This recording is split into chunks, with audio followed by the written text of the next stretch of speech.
Paranormal. If you're around and about, let me know in the chat room. This is this week's I Want to Know, which is a very interesting topic. Now, a couple of things before I jump in briefly. I know we've got a couple of comments on this already, which has been really, really interesting. A lot of people have wondered about this. I can see Nicole. I know that you said that you wondered about this particular topic for a while. So I'm really glad that if you actually are able to come on board and tune in with some questions as well. Hopefully we'll be able to answer them too. The boogeyman will get you with the board. Thanks, Blair. Hopefully it's a little bit more in depth to that, but I see your sense of humor and I appreciate it as well. Wow, we've got a lot of great comments here as well. People waiting on there. Run Like Hell was another one as well, which is very interesting. Now, briefly, like I mentioned beforehand, evening. Hello, Vicky. How are you? It's good to see you here again, sweetie. So as you may or may not know, for those who are based in Sydney, Australia at the moment, we've got some really interesting storm activity happening. So we had a mini blackout about half an hour ago. For those who may not know, we also had a blackout half an hour after last week's session for an hour and a half. And so I got to use all my spooky lights that I've got from all the different conventions I've been to. So at least, there's always a silver lining. So hopefully that does not happen, but you may hear a little bit of torrential rain or you may actually hear a bit of a thunderclap here and there. So trust me, it's not because I've had dinner. It is clearly a storm passing through Sydney as we speak. Yeah, rain. Oh, hello, Gary. Good to see you, man. Glad that you can join us as well. I know you had a great investigation over the weekend and it looked really awesome. Great location. So it's good to see you here as well. Now let's get stuck into it because this is a pretty prickly subject. This is, especially when you're talking about Ouija boards and especially when you're talking about children and younger children and children of certain ages and up and when they become teenagers as well. So as most of us will know that this particular question for this week is about this, both topics, like what's the best advice a parent should give about Ouija boards.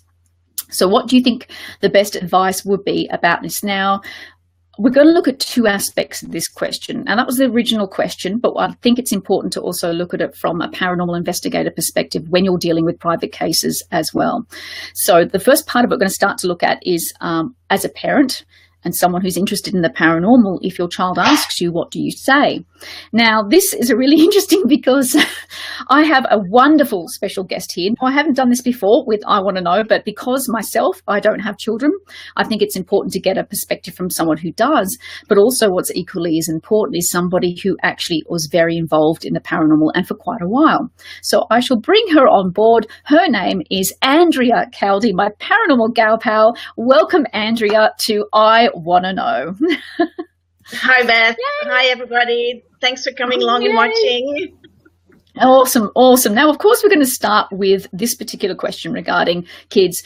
Andrea, what would you do if your child asks you about a Ouija board? So the context of this is that this particular person has a very strong interest in the paranormal and has been watching programs.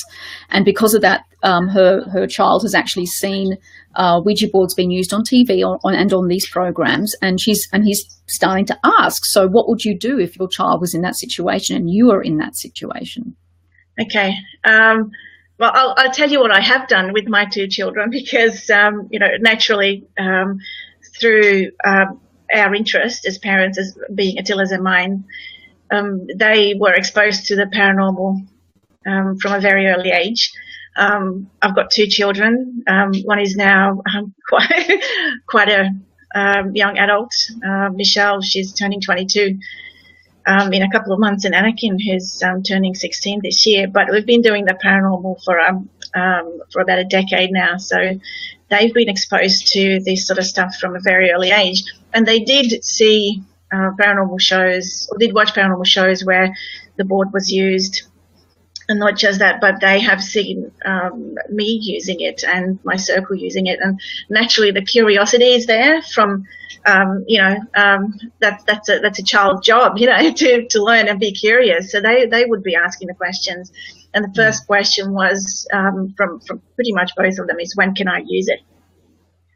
And being kind of having quite a big age difference between the two, those 6 years between the two kids, I actually waited until both of them were old enough to actually understand that it may or may not be real. I think that was my that was my basic requirement, that they understood that they need to think critically about it and not just accept it at face value. Mm-hmm. And by that time also they would have heard about a couple of sort of anecdotal stories where, you know, the Ouija board is the portal to hell and all that kind of stuff. So that was another thing that I had to sit down with them and just explain to them that you know, anecdotal stories are like that, anecdotal, you know, which means that there isn't necessarily hard facts behind it. Stories are handed down from person to person, and by the time it gets to you, you know, it could have gone through you know, dozens and dozens of people. So at first, no, was that sorry? What was the question? So at first, was it when they were asking, at what age were they starting to ask about Ouija boards? Michelle was about, I think she was about 14 or 15. So by that time, I thought it was okay. First, we involved her just watching, not actually participating, as in handling the board, but observing a session. Anakin was a lot younger because, you know, what a younger sibling does. The younger siblings always want to do what the older ones do. And way earlier, you know, because they see them do it. So he was asking about it, but I wouldn't let him use it until he turned about almost the same age as Michelle. So, yeah. Okay, cool. But, I think it is with anything, as a parent, when your child wants anything, it doesn't matter what it is, you have to make a decision whether you think it's okay or not. And if it's okay, how is it okay? You know, do you think it's safe? Is there any way to introduce them to something in a safe way, something that you're okay with, without actually exposing them to any perceived harm? So that's something as a parent you need to take into consideration, definitely. Okay. So if you're somebody, say for instance, if your kids want to push the issue and say, I really want to communicate with the dead, I you know, like this seems exciting, you know, I want to get involved in it, and they might be sort of 8 or 9 years old. What are your thoughts on that when a child starts to become really inquisitive and they're starting to question more about their environment and around them? I think when they start asking questions like this, that kind of points towards the fact that they are curious about it, so they are kind of getting ready to be able to accept information about it, and especially talking about death. When is the appropriate age to talk to your child about death? You know, that depends on your child's mental and emotional maturity as well. And again, as a parent, you know your child, so you would have to make the decision whether you think your child is emotionally mature enough to be able to discuss something like that. But I think discussing death with children at any age, you would have to make it age appropriate. And I always believe that you have to. Well, for myself, this is what I applied. We always talk to them very openly about things like this. We never sugarcoated anything. So things like, you know, Santa Claus or the Easter Bunny never really existed. So, yeah, that's always, I think, very fine line you walk as a parent, because you don't want to scare them, but you want to satisfy their curiosity at the same time. You want to feed that hunger for knowledge. Okay. So what would you consider as too young to be open to a child, or early, or sort of younger adult, I guess you could say preteen? What's too young for you? What, in your opinion, would you think is too young? I think Hasbro has the makers of Ouija boards, or the communication boards, talking boards.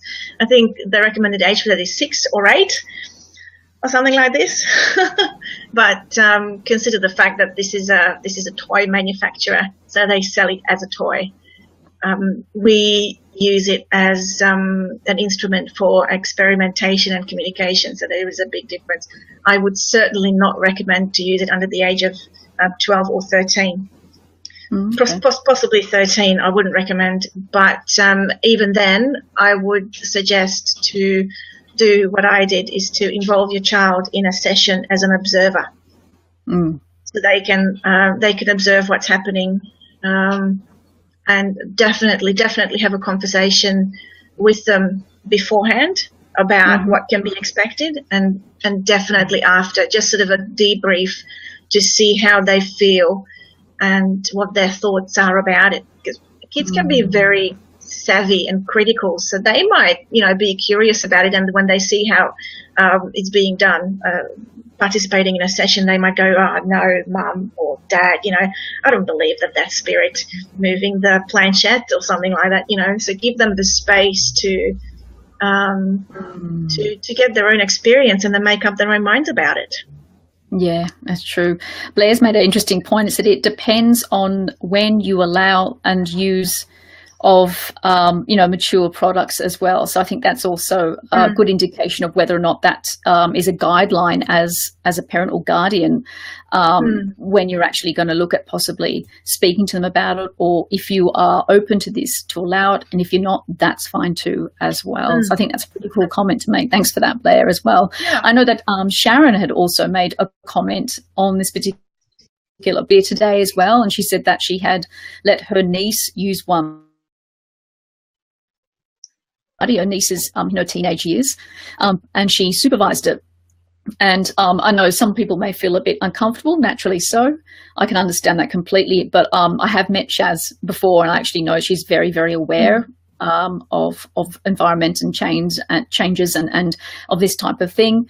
And obviously things have been fine since, but that was a situation for her in that particular area. So she was able to do that as well.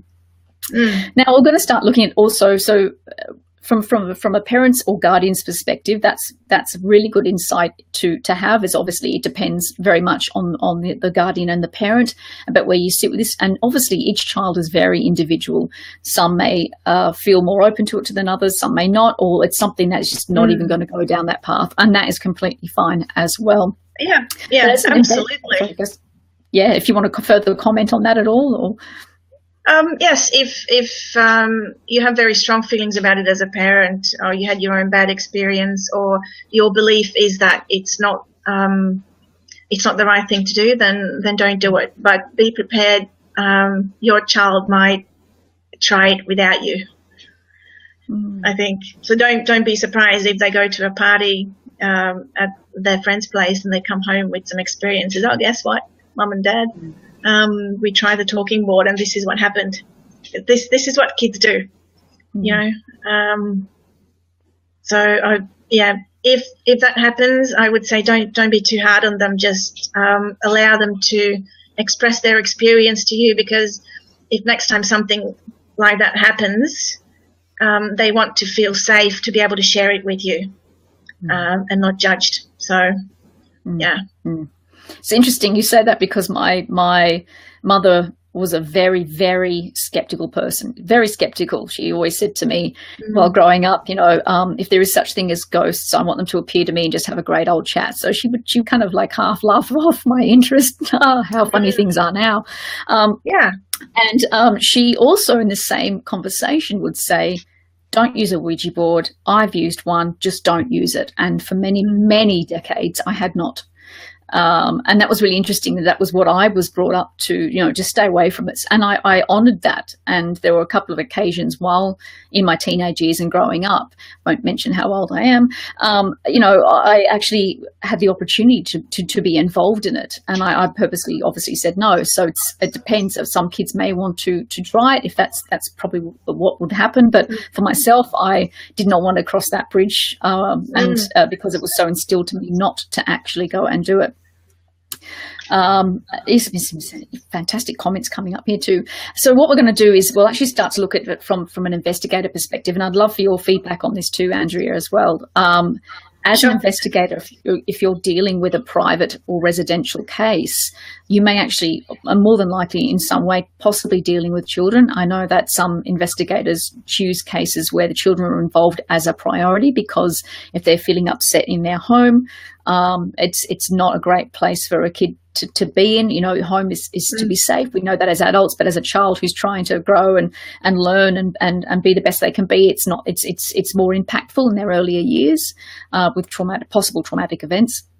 And so, with that being the case, sometimes I had this happen once where I've had someone who had a child, and the child was probably about 11. I say child, but they're, preteen, like literally preteen, and asked me about Ouija boards.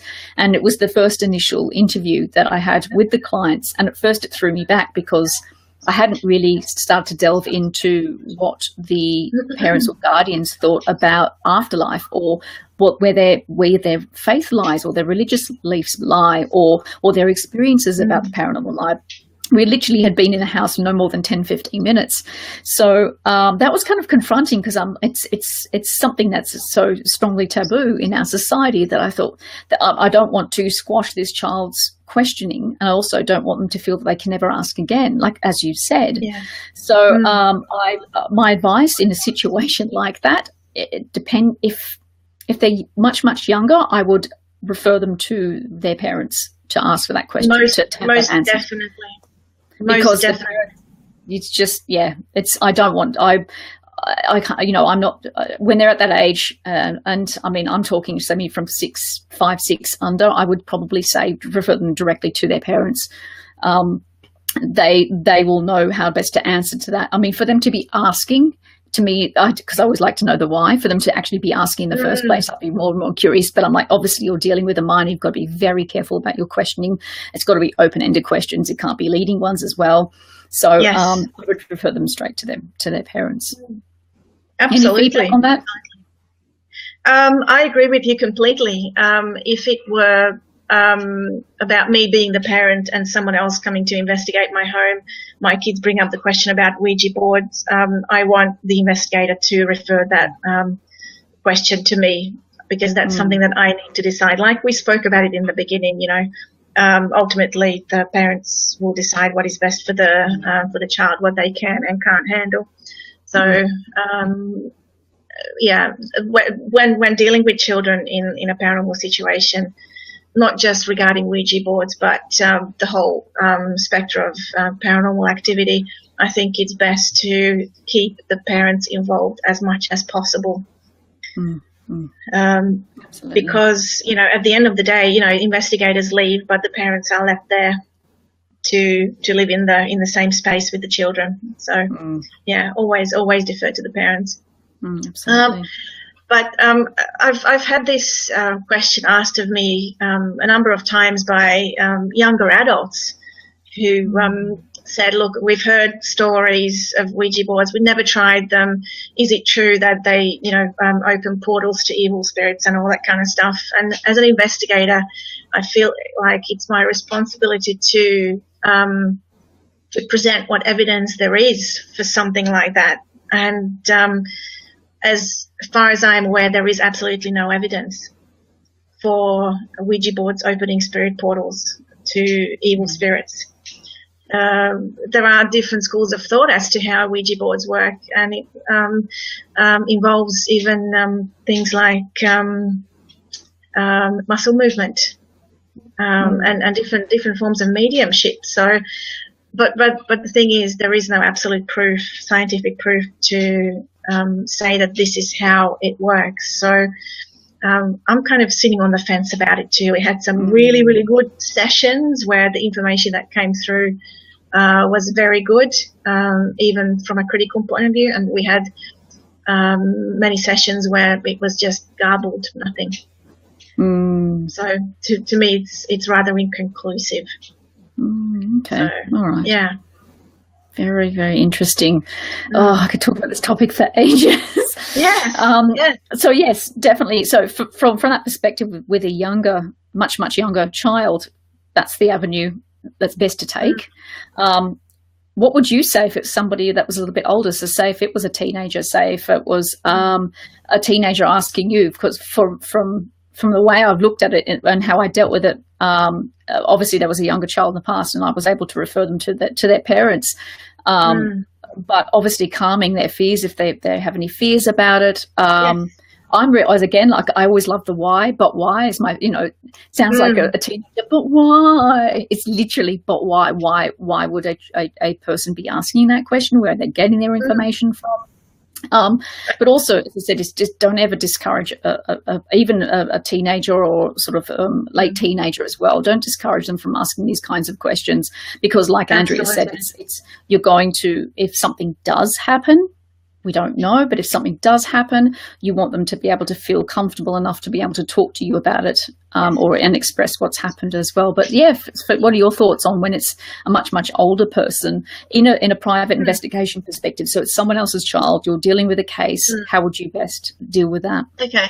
I would still ask the permission of the parents, not just because they're parents, but also because I'm in someone else's property and they might have some really strong feelings about the use of talking boards, which we had before where I suggested it, but the property owner said no, flat out. So you have to respect it.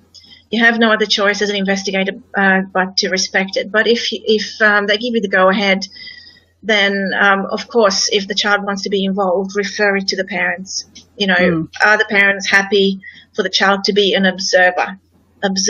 First and foremost. If they haven't participated in a session before, get them to be an observer. Just sit somewhere in the room and just observe what's happening around them within the circle with the people that are leading the session. And then, like I said at the beginning, debrief at the end. Don't just let them hanging and make up their own minds and stories about what happened, especially if there is something that's a little bit more intense. I know we had some sessions before where the information that came through was quite dark and intense that affected the people sitting in the circle. So that is something to keep in mind, to make sure that you counsel your young adult once the session is over, to make sure that there are no unanswered questions from their part. Great. Now, if anyone else has any particular questions or comments, I'm just going to have a look through as well, just to make sure. For those who are watching the replay, I shall read them out and also show them up on the screen as well. Blair has suggested again that you sage the room before you use the board. Yes. Board. Yep, you can do that before and after. I love saging the room before we use it because it just creates an atmosphere that I just love, and I just love the smell of white sage. Yeah, it's beautiful, isn't it? Very cleansing, isn't it? Very much so, and uplifting. I just love it. I sage everything. I sage my board, my tablecloth, my table, everything. Cool. Sherry says, don't do it. Don't do it at all. Leave it alone. That's a valid comment, Sherry, because a lot of people do believe that and think that. And I think if that's something that, if you have children and you hold that belief, I think it's important for you to know what's best for your children. And if that's what you feel, then by all means communicate that. 100% absolutely. Don't do it alone if you want to use it. That's actually not a bad point, to be brutally honest.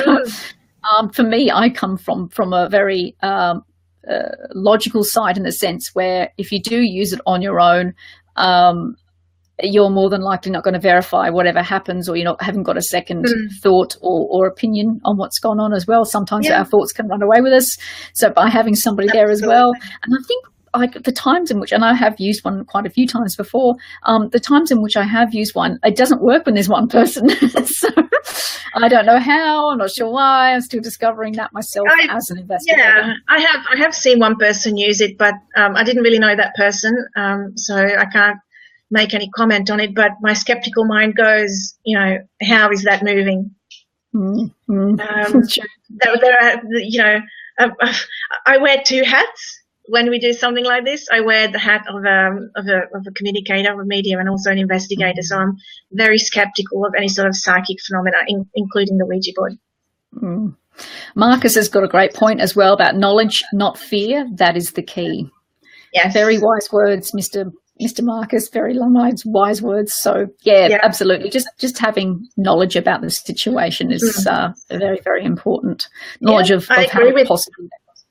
I agree with Marcus. As an investigator, as an adult, I make my own decision, and I like to try new things. You know, when someone makes a claim, I like to go in there and go, okay, how can we prove or disprove this claim? So, and that's pretty much isn't anything that I wouldn't do to either prove or disprove. You know, I feel that that's my job as an investigator. Yeah, exactly. Blair's also got another great tip here. Use a tape recorder when using one as well. So when you're actually doing it. So that's a really good thing as well. So have video, have tape recorders, have it recording the session as well. You never know what you might find at the same time, but you also verify experiences. Yes. Very cool. Very cool. We also take notes in a book, in a notepad book. I saw a great question. Sorry, I'm like, chat room's going alive. So we've got Ben here. He says, could you please share your thoughts about how to disperse the energy from the board after you're done with it? I might leave that in your corner. Yes, cool, thanks. There are two ways. Sometimes we have to close a session abruptly because the focus needs to be somewhere else. So if we're using a circle board, we just take the planchette back into the middle. If it doesn't want to disperse, you might have seen me just whack the board in the middle with the palm of my hand. It hurts, but it sort of jolts the energy. But most of the time, the way we finish a session is the energy just disperses on its own. So it basically runs out. It's like whatever or whoever was communicating with us ran out of juice, and they just stop, and that's it. So what? We can go on for hours sometimes. I know. I've got my own question. Like, stop! My brain's going quicker than my mouth. That doesn't happen. When people talk about the whole dispersing of the energy and getting rid of it, that also then coincides with the fact that there are people who have and claim to have haunted boards. So these boards are actually haunted themselves and they keep them locked away. So with you saying dispersing the energy and leaving it, what are your thoughts on that analogy? Well, for me, it's that applies just for the one session. The session that we're doing at any given time, whether a board is haunted or not, again, that's a claim, and if you make a claim, that needs to be proven, backed up. So it needs to be backed up. If you can't back up that claim, it's just a piece of cardboard or it's just a piece of wood, nothing else. How you can prove whether a board is haunted or not, that's a really good question. That's a really good question, because I think opinions would differ and would be very diverse in that regard. Yes, definitely. I think we start to go into haunted objects territory when you start that kind of stuff. That's a whole other live session, I think. Yes, very true. Well, if anyone doesn't have any other questions, we will wrap up this really great session. Thank you so much, Andrea. Now, if you do have any other questions, post them in the comments section here, because we'll both go back and have a look and make sure that we can answer each and every comment as best we can. May not quite be tonight. There's a couple of things happening tonight for both of us, but definitely in the next day or two, we'll be able to hopefully answer your question. Hopefully. Yeah. And if I may just say, if that's okay, I've got a Facebook page called Andrea Cowdy, the Paranormal Medium. Yes. So if you want to ask me a question privately, or if you want to comment privately, you can message me through that page. Or if you want to do it through Beth's page, that's fine with me as well. I'm sure she won't mind. Totally fine. Yeah, because sometimes you might want to have a question that you don't want the whole world to know. So that's completely fine as well, too. Yeah, that's cool. Awesome. Thank you so much for joining us on this special I Want to Know. Hopefully you guys got a lot of info out of this, and hopefully it clarifies a few questions and also gives some info to that lovely person that messaged this last week to me. So thanks so much for watching. Until the next exciting episode. Good night. Good night.